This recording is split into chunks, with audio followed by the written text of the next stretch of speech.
Assalamualaikum warahmatullahi wabarakatuh. Saya atas nama Faza Catur Utami, mahasiswa PG PAUD semester 7 akan menyampaikan materi tentang tugas 3 mata kuliah bimbingan konseling. Tugas 3 ini adalah video mengenai bagaimana rancangan yang saya lakukan ketika saya menemui permasalahan yang ada di kelas. Yang pertama yaitu proses identifikasi masalah. Proses identifikasi masalah ini dilakukan dengan cara observasi yang saya lakukan di lembaga, yaitu dengan mengamati selama anak-anak melakukan kegiatan. Dalam melaksanakan proses identifikasi masalah, saya mengamati apakah anak ini sudah bisa melakukan sesuatu, apakah emosi anak itu sudah baik ataukah belum. Kemudian dari pengamatan atau observasi tersebut, saya akan mengumpulkan data dan kemudian mencari permasalahan yang ada. Kemudian setelah saya mempunyai permasalahan anak, data-data yang mungkin dapat menemui permasalahan-permasalahan anak di situ, kemudian saya membuat analisisnya. Analisis sendiri dibuat untuk mendapatkan pemahaman yang mendalam dan informasi penting tentang anak tersebut. Apakah memang pada anak tersebut memiliki untuk didampingi secara utuh ataukah memang hanya kondisi-kondisi tertentu saja. Dari proses analisis data ini akan mendapatkan pemahaman yang mendalam tentang anak tersebut. Apakah anak itu memang membutuhkan pendampingan khusus ataukah memang hanya di saat-saat tertentu saja membutuhkan pendampingan. Kemudian selanjutnya setelah mengetahui data-data dan permasalahan yang lebih detail lagi, kita akan mendiagnosa apakah memang anak ini bisa lebih baik lagi, apakah anak ini bisa berkembang lebih baik terutama dalam emosinya. Nah, makanya setelah itu kita diagnosa, kita juga menanyakan kepada orang tua apakah anak ini juga sering melakukan hal yang sama di rumah, sehingga guru pun bisa mengetahui apa yang dirasa memang butuh pendampingan secara khusus. Kemudian langkah-langkah bantuan yang akan diberikan kepada anak, yaitu karena kita sudah mendapatkan hasil diagnosanya, akhirnya kita akan memberikan bantuan kepada si anak dengan cara sering mendampingi, sering memberikan penjelasan bahwa ketika dia membutuhkan sesuatu, kita berikan, kita jelaskan. Ini loh, ketika memang si anak ini membutuhkan bantuan, ketika anak ini sering menyakiti teman, apakah itu apakah itu akan berpengaruh, apakah itu berpengaruh dengan sosialnya, apakah itu hanya berpengaruh hanya ada pada dirinya saja yang membuat bisa melakukan hal itu kepada teman-temannya. Kemudian setelah dilakukan langkah-langkah bantuan ini, kita akan melaksanakannya. Dilaksanakan ini ketika anak mulai melakukan hal yang tidak sesuai, kita mulai mendekati anaknya, memberikan penjelasan, dan sehingga anak ini semakin lama bisa semakin berkembang baik. Jadi di lembaga saya ada anak yang memang dari awal itu kita amati sering memberontak.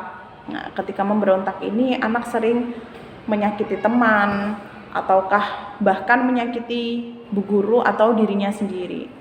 Setelah dianalisis, kita mencari data, kemudian menanyakan itu kepada orang tua. Beberapa kali ternyata anak ini merasa bahwa dirinya itu membutuhkan perhatian, terutama dia juga masih belum memahami apa yang dia butuhkan dalam tubuhnya. Jadi ketika kami sampaikan kepada orang tua, ternyata orang tua memberikan informasi anak ini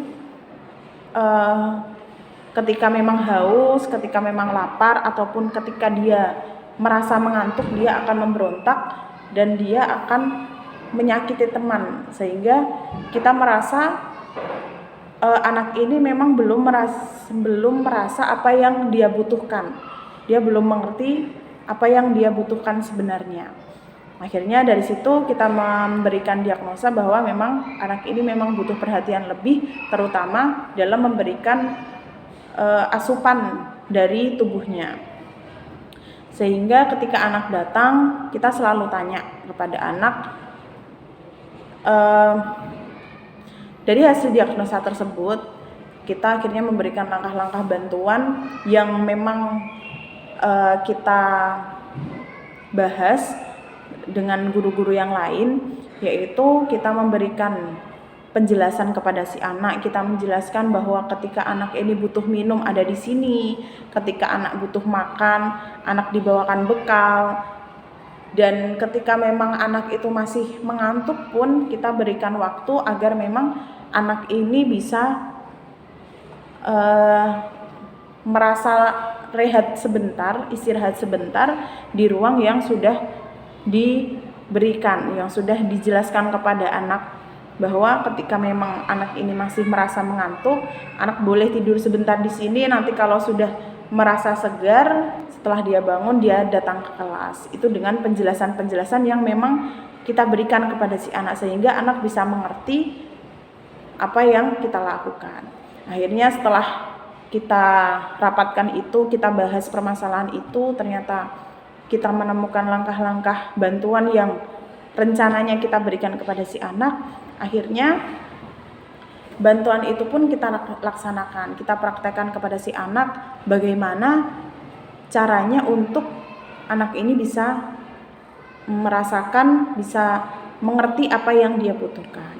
Akhirnya ketika anak datang, karena anak ini juga datang, rumahnya juga lumayan jauh dari lembaga kami, sehingga ketika anak datang seringnya mengantuk ketika berada di kendaraan. Sehingga ketika datang, ketika memang mengantuk, kita berikan tempat untuk dia istirahat sebentar. Nanti kita ajak untuk ke kelas ketika memang sudah merasa segar kembali.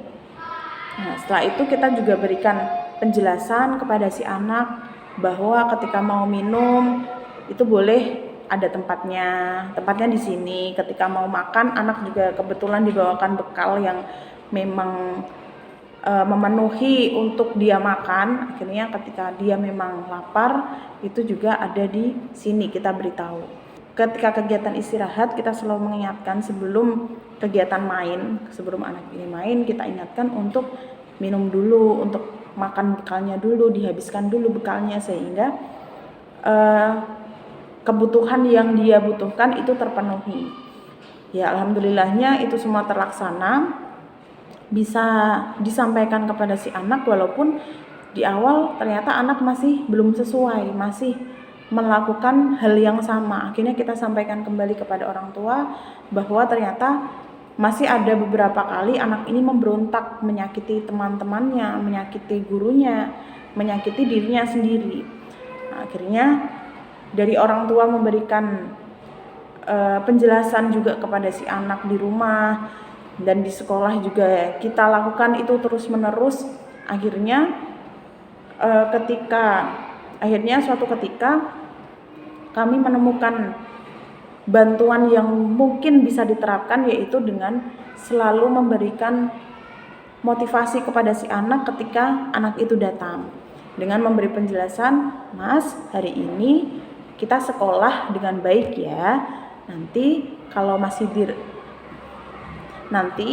Mas butuh sesuatu bisa bilang kepada Bu Guru, atau Mas tahu tempat di mana Mas membutuhkan itu." Nah, dengan seperti itu terus kita juga berikan penjelasan, hari ini baik di sekolah, kalau butuh sesuatu tidak menangis, kalau butuh sesuatu bilang sama Bu Guru, karena memang anak ini untuk menyampaikan sesuatu juga masih kurang. Akhirnya beberapa hari kita selalu berikan stimulasi itu, kita selalu menjelaskan itu, akhirnya alhamdulillahnya anak ini bisa melakukan hal yang baik dan anak itu sudah tidak melakukan hal-hal yang semestinya tidak dilakukan, sudah tidak marah-marah, sudah tidak memberontak, sudah tidak memarahi teman, tidak menyakiti teman dan yang ada di sekitar dia. Sehingga stimulasi yang diberikan itu ternyata bisa terlaksana dengan selalu memberikan motivasi sebelum anak ini belajar. Ketika anak itu mengantuk dari rumah, kita tetap berikan tempat dia. Kemudian setelah dia bangun, kita tetap berikan motivasi agar ketika anak ini masuk ke dalam kelas, ketika anak ini mengikuti kegiatan, anak ini tidak memberontak sehingga dia bisa mengikuti kegiatan dengan baik. Dan alhamdulillahnya anak ini sekarang sudah bisa mengikuti kegiatan dengan baik, walaupun juga masih belum sepenuhnya berkembang. Namun dalam perkembangan emosinya anak ini sudah bisa mengatur, dia sudah mengerti apa yang dia butuhkan sehingga dia tidak menyakiti siapapun, baik itu diri sendiri ataupun orang yang teman-teman yang lainnya. Insya Allah itu penjelasan dari saya di tugas 3 ini, semoga bisa